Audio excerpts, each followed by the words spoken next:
X-Men number 19. Very, very close. This was almost my pick of the week. Yeah, so close. But the only reason why it wasn't is because you have to know so much fucking shit about this book to really understand what's going on in it.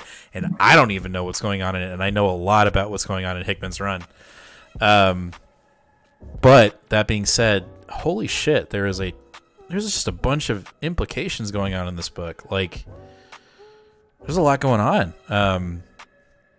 Just the classic Hickman written book, and him just laying down foundations for the future of the series, future for the entire reign of X. I just think there's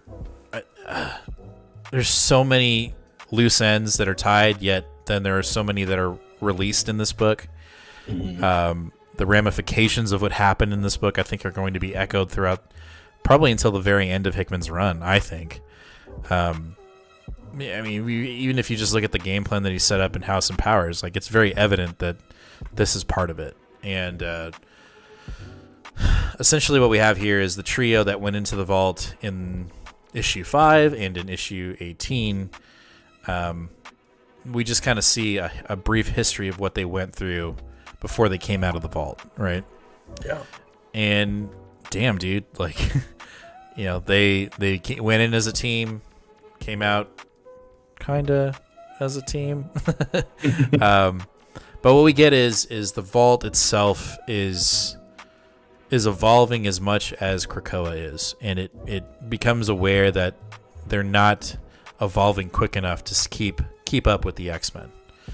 And so Wolverine, Darwin, and what's the other guy?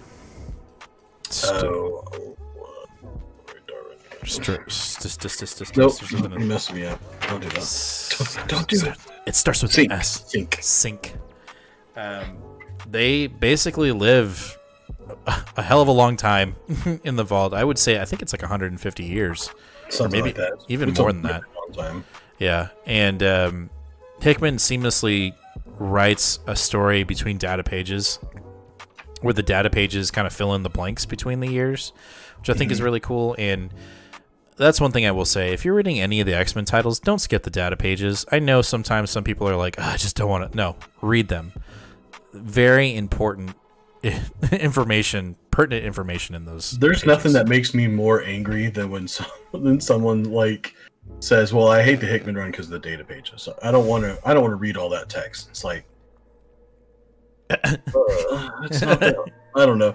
Again, maybe that's just my own bias. Like, again, as someone who came from novels first and has only started comics a couple years, but right, it's not that many words. It's okay. No, it's not. We're grown adults. It's really not. And also, like, I like it when Hickman does these maps, like what we get in this book, where it's like timeline maps. And I think told you this before, like in House and Powers, or at least in Powers, when you got that very detailed timeline of Moira's lives that went through like 4 pages, and like I can read that today and still find things that I may have read once and didn't really give a shit about, and then I read it again and go, oh, we've actually seen the implications of that. You know what I mean? Right. And I feel like this is going to happen with this issue too. Like, this is definitely a callback that you're going to want to have handy with the rest of the run, because I feel like there's bits of information in those timelines that will have consequence or, you know, whatever within the rest of the run. But essentially what this is that group is constantly fighting, constantly trying to stay a step ahead of the vault. And at one point, towards the end, the vault catches up with them and captures Sync, who is probably the most important character in the 3. Really, I think if they had caught any of them, it's important, because what they're getting at is that the vault is able to extract DNA from Sync, which is a bad thing.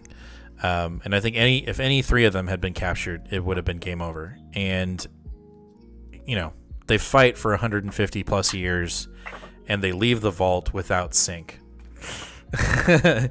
And who knows if they're going back in. I would assume they are, because they need that. That is not a good thing for the children of the vault to have that DNA acquired.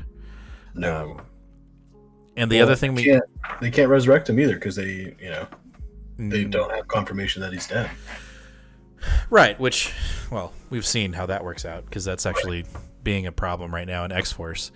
But what we get in this issue also, again, hitting you with the feels, 150 years is a really long time. And so there is a romance that buds in this between Darwin and X-23.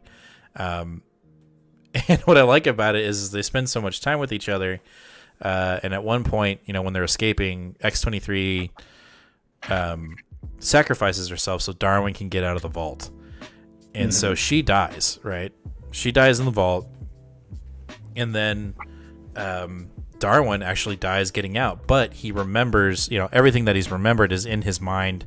When he gets out of the vault, basically Cerebro is able to catch up 150 plus history before he dies. So Cerebro and Charles have it. And when he is actually resurrected and Wolverine is resurrected, he kind of looks at her like with a gleam in his eye, like, oh, remember we were like kind of, messing around? And she looks at him and she she pulls out her blades and she's like, the fuck you looking at? So she doesn't remember. But he's not disheartened by it either. Like he's like, all right, cool. Like we continue to move on. But huge implications in this book. Essentially, the Vault got a hold of some DNA that is not good for the nation state of Krakoa and the Earth in general. Right. We're in trouble here.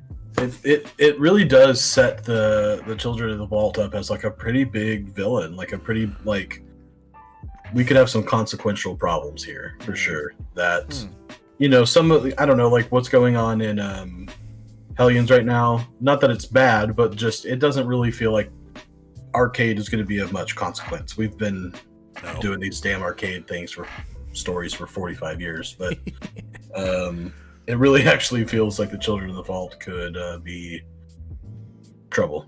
I mean, they're right up there with the Phalanx, and I would even say the Brood, and with the the ultra humanoid evolutionary and House and Powers. And what I really like, what we try to do is we try to watch Comic Book Herald's videos before the show because, like, dude, that dude is a encyclopedia for X-Men. Like, he really Marvel in general, comics. And what he brought up was he thinks that with the children becoming as prominent of a threat as they are in this book, that he thinks that Moira has plans to actually join another one of those baddies to get rid of this group. And I think his number one seed was the Phalanx, actually, like to somehow figure out a way to get the Phalanx to either join them or them join the Phalanx to get rid of this threat. Which I thought was a very interesting theory. I mean, I always love watching his videos and hearing his commentary just to give myself more insight into the book because I am not a seasoned X-Men reader. I'm very novice. Yeah, I haven't watched his episode on this one, so I need to. Yeah, it's really good, and he also says this is the best X-Men book of 2021, like hands down. And I kind of agree with him. Like this was a classic Hickman book. The artwork was fantastic. It did make me feel like I was reading House and Powers again, which I long for.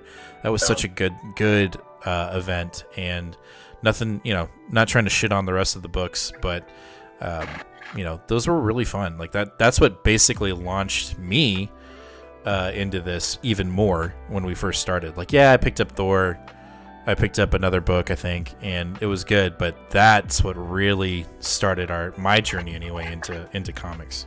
Right. So, really enjoyable, and can't wait to see. We got the Hellfire Gala coming up in a couple months. We'll see where that takes us.